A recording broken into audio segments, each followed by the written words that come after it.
Be Frank Network. Content on this production is for entertainment and informational purposes only. It is not medical advice, nor is it intended to substitute medical treatment or diagnosis. Seek medical help if you believe that you are suffering from a mental illness or are a threat to yourself or others. By using any or all of the information provided, you do so at your own risk. Any application of the material is at the listener's discretion and is his or her sole responsibility. Hey everybody, Doug Bryan here.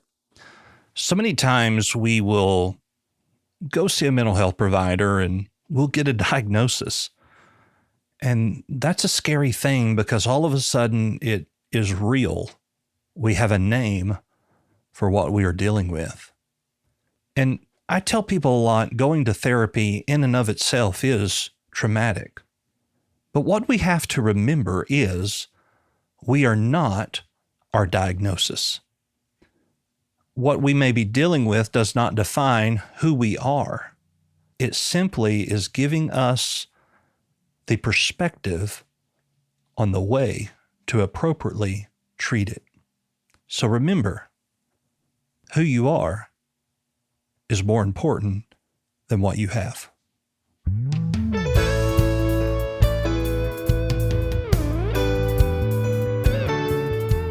Hey everybody, Doc Bryan here, and welcome to Doc Talks, where we talk about people's troubles, trials, tribulations, and hopefully triumphs in life. Now, if you've listened to the last podcast, we had some of our listeners call in and we discussed physician-assisted suicide. And one of those callers was Joseph Morgan, who alluded to the fact that he had at one time suicidal tendencies. And so I reached out to him. We have him here with us today and just want to try to understand a little bit more behind your story. So Joseph, it's good to have you with us. Thank you. I appreciate you letting me come in today.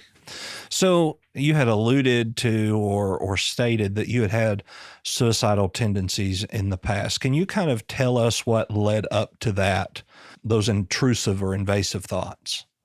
I can. There is, and it's actually got a beginning to the story now, which I didn't have before, because of one of these genetic testing companies where you can find out what your lineage is.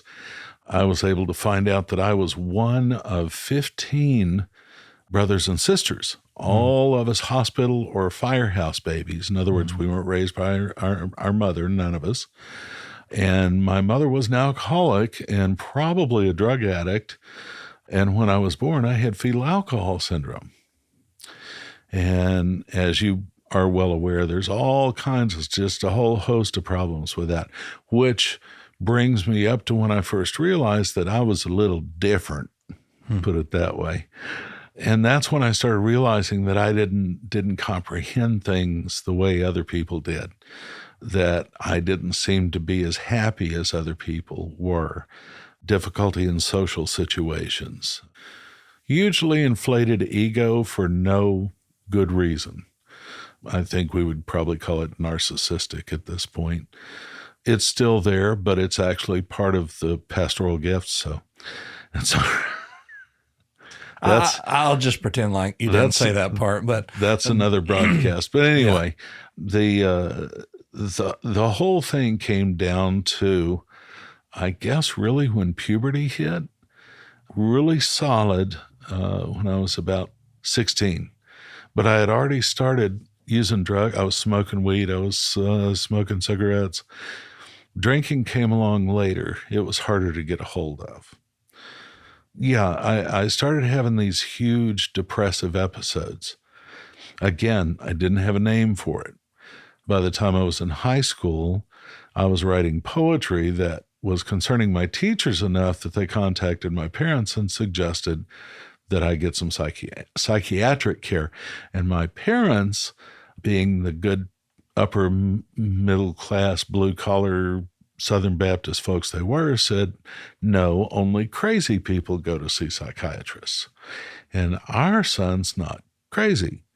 By the way, I'm adopted. So this was not, this wasn't blood family. This is adopted family. Mm-hmm. Anyway. But at that point, you didn't know that you were adopted. Is that right? Not until I was 18. Okay. Because it was evidently a shameful thing that you didn't discuss. I don't get that now, but there was a lot of stuff they didn't talk about back then. Yeah, by the time I hit high school, thinking about suicide was almost a daily thing. I never attempted it, but I looked for and examined all the different ways you could do it. I mean, I found a couple of ones I really liked. Thelma and Louise, car off the side of the Grand Canyon, but you'd have to have a lot of dynamite and fireworks. Mm-hmm.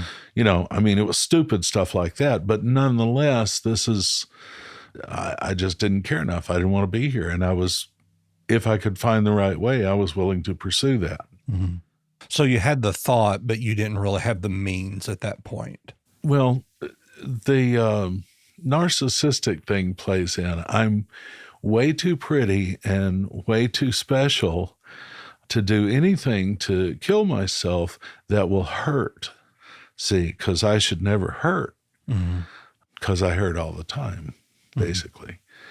And but see, this is kind of sidetracked here, but what you just said is the same rationale that people use when they cut themselves, is that they've hurt so emotionally that they want to feel that hurt physically. And so they will cut themselves to feel that physical hurt. So to make the outside match the inside. Right. Okay. So in what you just said, you couldn't physically hurt because you were already too hurt on the inside, but you were too proud to hurt yourself. I don't even know that it's a matter of pride. It's full-blown ego. We've known each other a little bit. I think you've seen that. It is all about me. I don't have to screw in light bulbs. I just hold them up and the world revolves around me. People think I'm joking when I say that. I'm not. But I recognize that now, that is a genuine trait of mine, and I know how to deal with it now. The same way I deal with the pain, which is through humor. I always have. That was the one thing that kept me from getting beat up in high school a lot was, you don't hit kids like that. They're special. It's not good luck. You don't mess with him. Or I would embarrass you so badly that all your friends would laugh at you and you'd leave me alone. Or I'd get beat worse either way, but So when was the first time that you really had this idea, okay, this is how I can do it, but you made the thought process of, okay, I'm going to go ahead and put this into motion to try to see if I can have enough in me to actually follow through? I had gotten into the pharmacological catalog by that time, and I was looking at various medications that could be used. It appeared in a cocktail to where I would basically go to sleep and never wake up.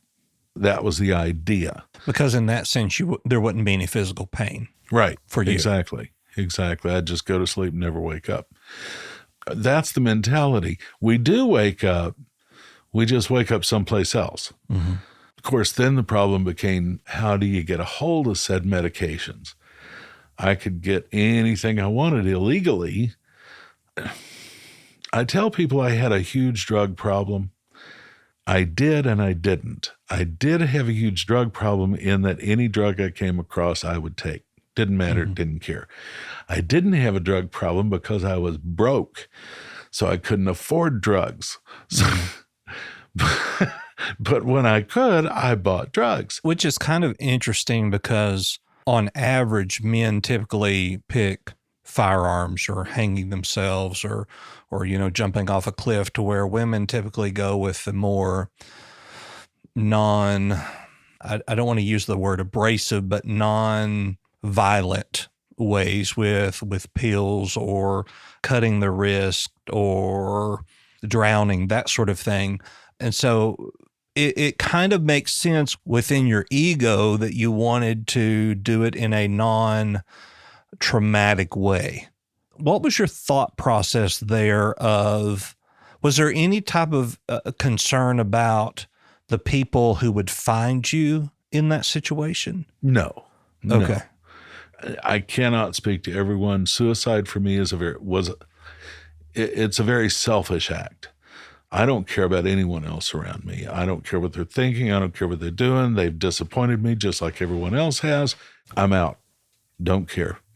I had kind of I don't remember where the quote came from now, but it was sex, drugs, and rock and roll, and leave a beautiful corpse. Mm-hmm. That was my life for a long time. Part of it still is, not so much the sex and drugs part, but the rock and roll still is, but the attitude has changed.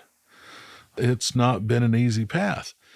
I lived untreated and unmedicated until 3 years ago, 4 years ago, something like that. Shortly after I moved here, I ran into this guy, and I was having a horrible time of it. I'd moved back home into the house that I was raised in, and my mother was there, and she had Alzheimer's dementia, which was why I'd moved back. And then my family had to move. That was in July, and then my family moved down in October, and then we were all down here. And then like a month later, she passed away, and here we were. Mm-hmm. And so I am not a caregiver. Mm-hmm. I am not. People like me don't caregive. We have other people do for us. Right. See, I should have money. That's the problem. Yeah, it's one of those things. Let me know if you need anything, and I'll find somebody to do it for you. Yes, yes. I would be very good with the Downton Abbey hand wave. Go now, fetch it for me. Yeah. So moving to a different location, of course, is going to stir up a lot of inconsistencies within your life, because most of us like to have this trajectory that we kind of are comfortable with. Mm-hmm. Moving in with your mother is a whole new set of issues. But adding her medical issues on top of that really, exacerbates what is already there. And then being without your family for 2 months thereabout, and being in your childhood home really can stir up a lot of trauma response. And let me reemphasize, I was living with my mother. Mm-hmm. I love my mother. You touch her and your life ends. It's just that simple. I didn't like my mother at all. Mm-hmm. A lot of baggage, a lot of mother-son kind of stuff, but more just on a human personal level, just some serious disappointment. Not that I'm any kind of perfect. You stand up for and stand by your children. Sure. That's why parents visit their kids in prison. They're right. Still your kids. But anyway, so I'm back with this woman I don't want to ever live with again. And I'm living with her. And I'm picking her up out of the bathtub at 3 a.m. because she went to take a shower in the middle of the night, evidently, and fell and can't get out of the tub. Mm-hmm. And I'm not geared that way. I don't do that. Now, if you have a problem and I have a vehicle, I'll be there.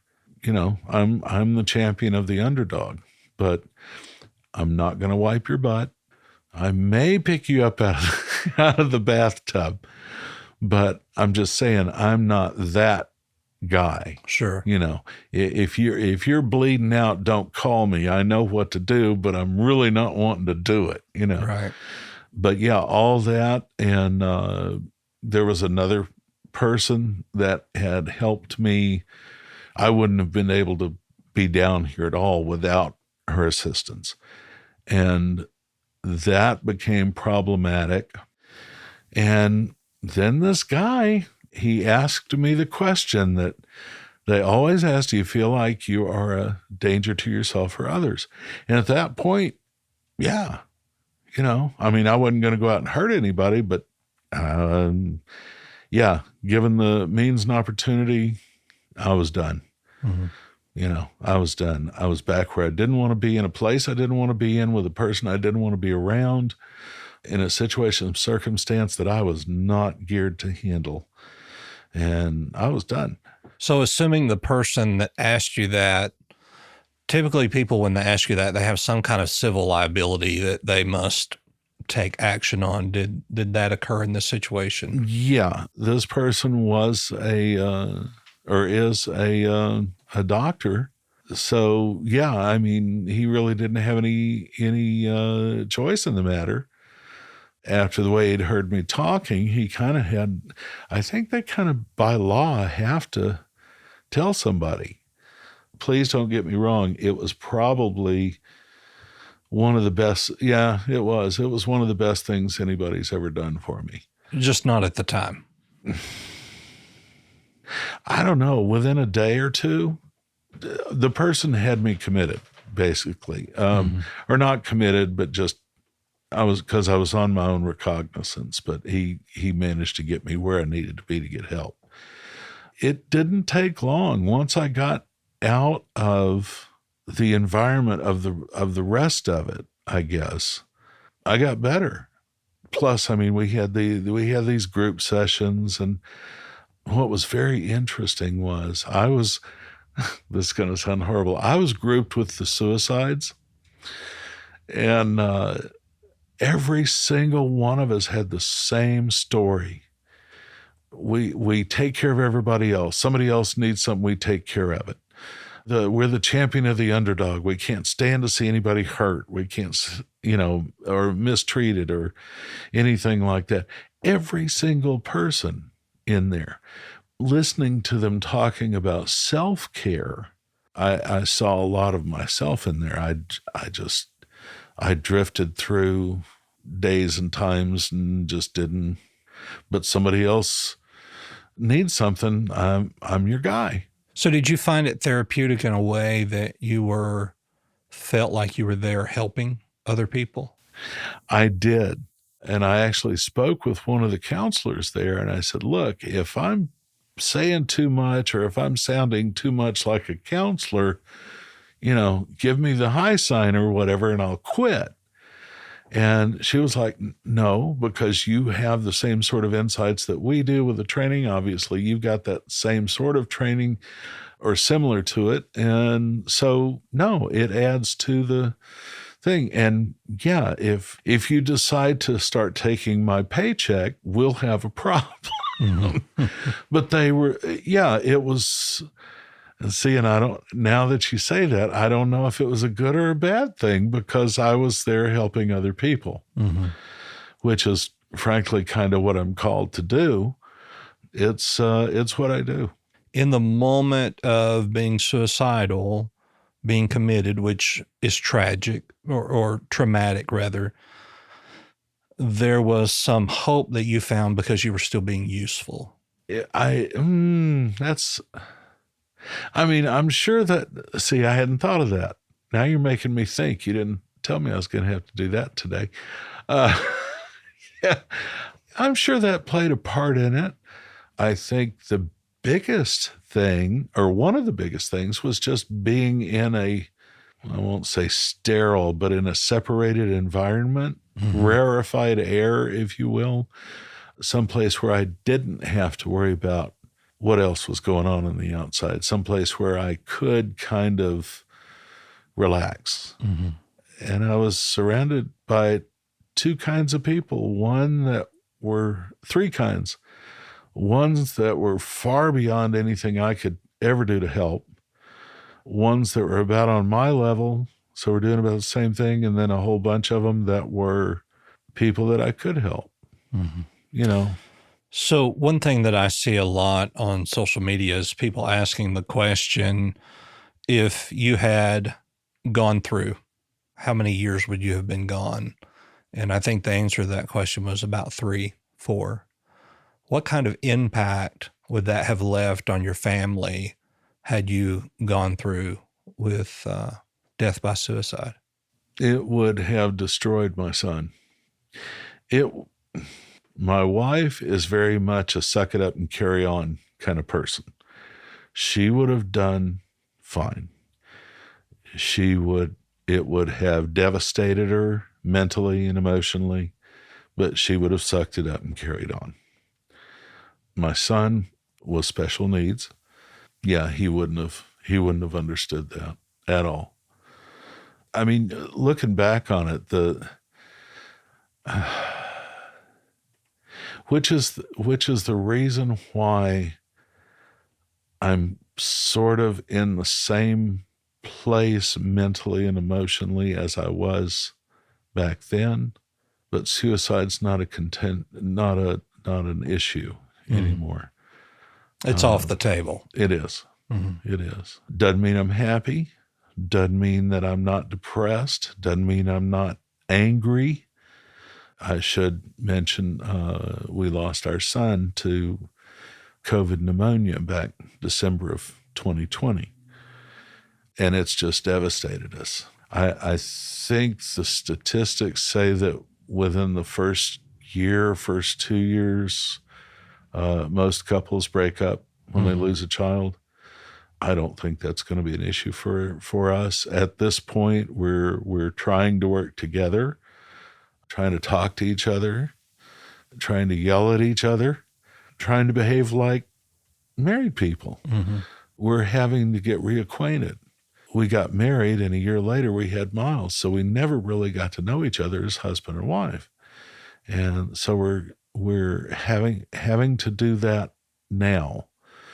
It's a struggle, but again, and you can take this any way you want to. There's no way out. We're going to face it. We're going to fight it, sink or swim. That's what we're going to do.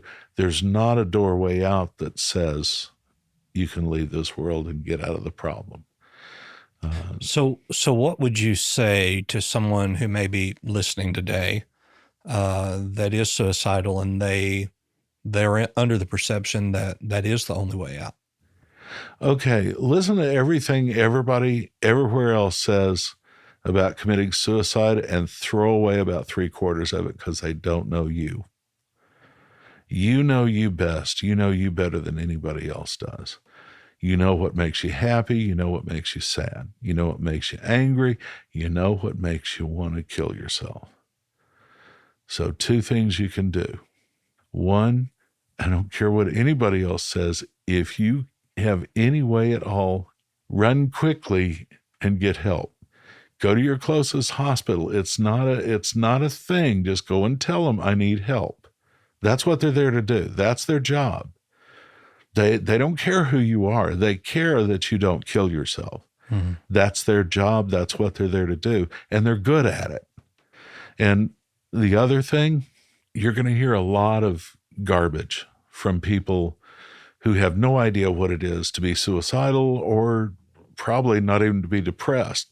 They get sad and then they go, "Oh, I'm depressed." No, you don't want your life to end. You're not depressed. You don't have any concept of that. Don't listen to them. It's important not to listen to them because we'll just feel better. Mm-hmm. Watch a funny show on TV. Oh, there's a new comedian on Netflix. No, don't listen to him. Seek help. Nobody's going to do it for you. And you're more important than everybody else. I'm sorry to say it that way. But even Scripture says, love your neighbor as yourself, which tells you you should be loving yourself. And if you're not, seek help. Go get help. I have dealt, let me rephrase that. I've had the privilege to help many people who are at the end. And one reoccurring theme that I've always heard was, it's not that I wanted to die. It's that there was no other way. And so we get caught up in that there's no other way that this is going to fix, so I have to end it. The last act of a desperate individual. Yeah. Mm-hmm. That makes sense. It's been a real struggle. I've talked to some folks having some of the same issues. I haven't had any of them follow through at this point, but I get it. I know how you get there. There's no other way out, and there's no way through it. And that's that. It's a bleak, dark place. I always think of Oh, and all the old Sherlock Holmes films, they were always out on the moors where there's fog and there's bog and there's nobody and it's all squishy and dark. That's kind of it. If you've ever had a dream and you're trying to run and it's like your legs are stuck in mud and you just can't hardly move, that's the day-to-day, hour-to-hour existence, looking for a way out. But you have to get to the point where that's not an option. That's not a consideration. It can't be, because you're more important than that. No matter what anybody else has ever said to you, no matter how anybody else has ever treated you, and I speak from experience on this, it doesn't matter. You're worth more than they say you are. Always, because they're not worth as much as they think they are. That's the truth of it. So they got to make you feel bad. Mm.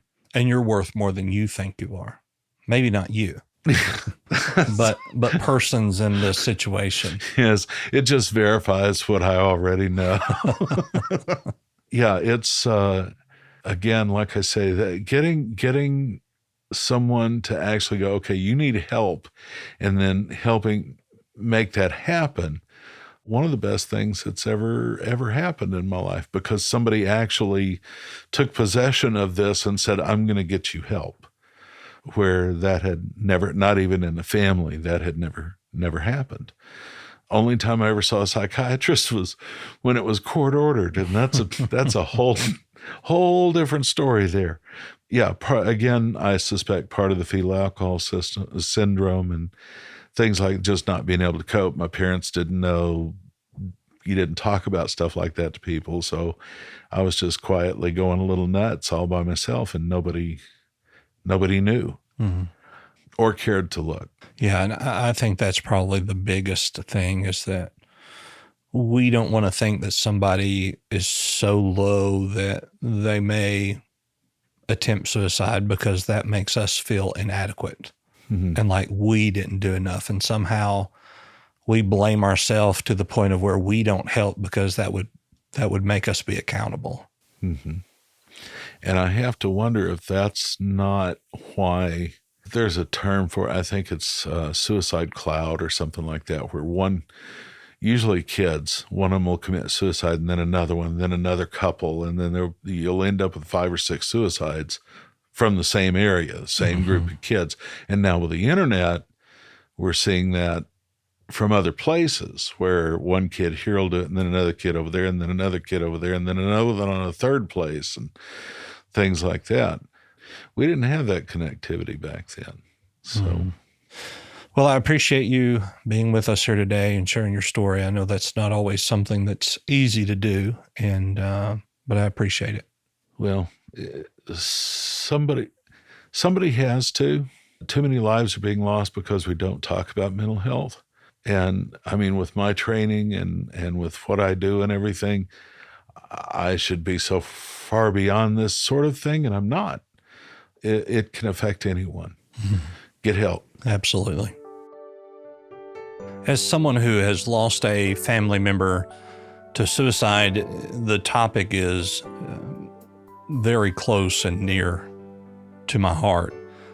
Suicide is the 12th leading cause of death in the United States. And in 2020, 45,979 Americans died by suicide, with over 1.2 million attempts. And it's so sad, because these people feel as if life could not get any better. And in some cases, they feel like it couldn't get any worse. And so they take a temporary problem and apply a permanent solution. Whatever the case may be, I want you to know that there is always hope. There is always a glimmer of hope somewhere. There's always someone who cares about you. And while it may be difficult to see in that very moment, there is help. There is help, and there is life worth living, and there is life past this situation. You just have to hang on. As Joseph said, get help. Go to the hospital. Call 911. You can call the National Suicide Prevention Lifeline at 1-800-273-8255. Anytime, day or night.